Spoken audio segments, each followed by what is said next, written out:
Hello everyone, I hope you are doing well. Today we will talk about how to fix or how to solve the problem of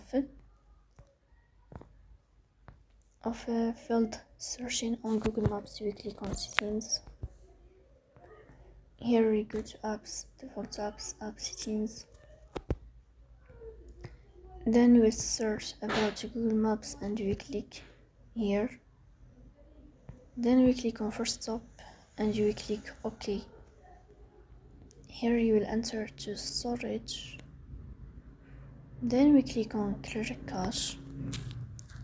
In the end, you will turn off your phone and you will wait a moment to restart your phone again to fix that problem.